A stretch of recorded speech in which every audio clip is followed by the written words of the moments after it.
Hello বন্ধুরা, আসসালামু আলাইকুম। আজকেও দুইটা রেসিপি শেয়ার করতে চলে আসছি। আজকে তেলাপিয়া মাছ হালকা একটু ঝোল করব এবং সাথে আলু দিয়ে ডিম ঝোল করব।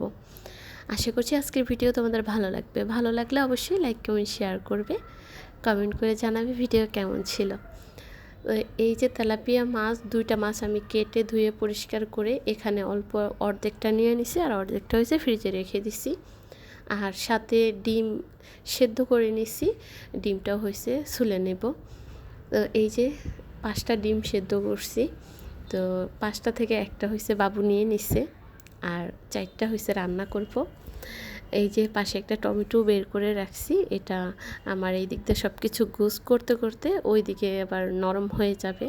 ডিপে ছিল তো শক্ত হয়েছিল, তো একটু চিল চিল করে দিতেছি, এতে ভিতরে মরিচ লবণ যেতে সুবিধা হবে। এই যে বাবু কিন্তু খেয়ে নিছে একটা, ও যদিও কুসুম খায় না, ছুলতে দেখলে দেখা যায় একটা নিয়ে যায়। যাই হোক, আমি ওইভাবে করে সেদ্ধ করেছি যে ও যে একটা নিয়ে যাবে আমি জানি। যাই হোক, এই তো ডিমগুলোও একটু লবণ হলুদ মরিচের ভিতরে একটু মাখিয়ে রেখে দিলাম। তো এইগুলো এখন সব কিছু সুন্দর করে ভেজে নিব। এই তো টমেটোটা ধুয়ে পাশে রেখে দিলাম।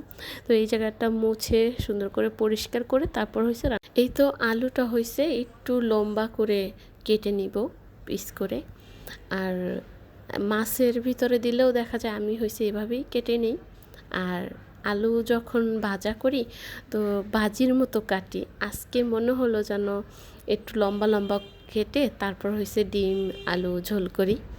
তো সেই জন্য 3টা আলু নিয়ে নিছি, ছোট ছোট 3টা আলু চ্যাপটা চ্যাপটা করে কেটে নিব। তো কেটে আবার একটু ভিজাই রাখতেছি পানির ভিতরে, যেন আলু কালো না হয়ে যায়। দেখা যায় আলু অনেকক্ষণ শুকনাতে রেখে দিলে কালো কালো একটা ভাব চলে আসে, আর যদি কেটে পানিতে রাখি তাহলে আর ওই কালো ভাবটা আসে না, আলুটা দেখতে কিন্তু সুন্দর দেখা যায়। যাই হোক, এই তো আলুগুলো কেটে নিলাম, তারপর হয়েছে আবার ওই জায়গাটা পরিষ্কার করব। আসলে আমি যেই কয়বার কাজ করি ওই কয়বারই হয়েছে বেসিনটা পরিষ্কার করে নিই, আর কম জায়গা তো দেখা যায় একটু পরিষ্কার করে পরিপাটি করে তারপরে নিতে হয়, না হলে দেখা যায় জায়গা হয় না এরকম। যাই হোক, এখানে ঝুড়ির ভিতরে একটু একটু করে থালা বাসন আবার জমাইতেছি, একদম লাস্ট রান্না বান্না শেষে ধুয়ে নেব। এই তো এখন তাওয়া চুলার উপরে দিয়ে মাছগুলো সুন্দর করে ভেজে নিব। আর একটু আজকে ঝাল ঝাল করে রান্না করছি, যদিও বাবু খেতে পারে না বেশি একটা ঝাল, তো ওকে হয়েছে আবার একটু হালকা একটু ধুইয়ে তারপরে দিই, তো তখন একটু খেয়ে নেয়।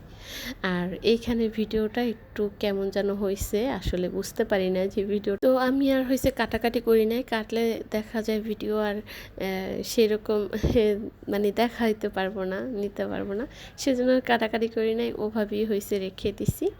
যাই হোক, মাছগুলো ভেজে নিছি, এখন হয়েছে ডিমগুলো একটু ভাজার পালা, ভাজে নিতেছি। তো তাওয়ার ভিতরে দিয়ে ডিমটা ভাজলে ভালো হতো, তো যাই হোক কড়াইয়ের ভিতরে ভেজে নিছি। তারপর হয়েছে এই তো মাছ ভুনা করব, মাছের জন্য মশলা কষিয়ে নিছি সুন্দর করে। আর আজকে হয়েছে কাঁচা জিরার গুঁড়া নাই, শেষ হয়ে গেছে, আমি হয়েছে ভাজা জিরার গুঁড়া পরে দিয়ে দেব, যদিও আমি দুইটাই ব্যবহার করি, এখন আমার কাছে নাই, শেষ হয়ে গেছে, কিছু করার নাই। তো যাই হোক, আমি তো মাঝে মাঝে এইভাবেই রান্না করি, মাঝে মাঝে থাকলে দিয়া যাই। এই তো মাছটা ভুনা করে নিলাম, লাস্ট মোমেন্টে একটু জিরার গুঁড়া দিয়ে দিলাম, আর এটা হয়ে গেছে তেলাপিয়া মাছ। এই যে ঝোল করলাম, কয়েকদিন ধরে এভাবে রান্না করতেছি, এটাই কিন্তু খেতে বেশ ভালো লাগতেছে, তো সেই জন্য আজকেও হয়েছে হালকা ঝোল করে রান্না করে নিলাম। তো খেতে কিন্তু দারুণ মজা হয়েছে। যাই হোক, এটা হয়ে গেছে, এখন হয়েছে আলু আর হয়েছে ডিম ঝোল করব, সেটাই আবার প্রিপারেশন করতেছি। তো এখানে আদা বাটা, রসুন বাটা, তারপরে পেঁয়াজ বাটা, এগুলো সব কিছু দিয়ে মরিচ হলুদ সব কিছু দিয়ে আলুটা কষাই নিতেছি। আলুটা একটু সেদ্ধ করে নিব, না হলে ডিম আবার হয়েছে গলে যাবে, সেই জন্য সুন্দর করে আলুটা একটু সেদ্ধ করে নিব, তারপরে হয়েছে ডিম দিয়ে দেব। আর ডিম আর আস্ত দিব না, একটু কেটে নিছি, 2 ফাইল করে নিছি, তো সেভাবেই দিয়ে দেব, দেখতে আসলে ভালো লাগে সেই জন্য। তো একটা দুইটা নিয়ে খেয়ে নিলে হয়ে যাবে। এই যে আলুটা আমি কিন্তু প্রায় সেদ্ধ করে নিছি, এখন হয়েছে ডিমটা 2 ভাগ করে উপরে দিয়ে দিতেছি। আর যেহেতু আমি আলু দিয়ে ডিম দিয়ে ঝোল করব, আর এইভাবে কেটে দিলে দেখতেও সুন্দর লাগে আর মনে হয় খেতেও ভালো লাগে। যেই জিনিসটা দেখতে ভালো লাগে ওটা কিন্তু খেতেও ভালো লাগে।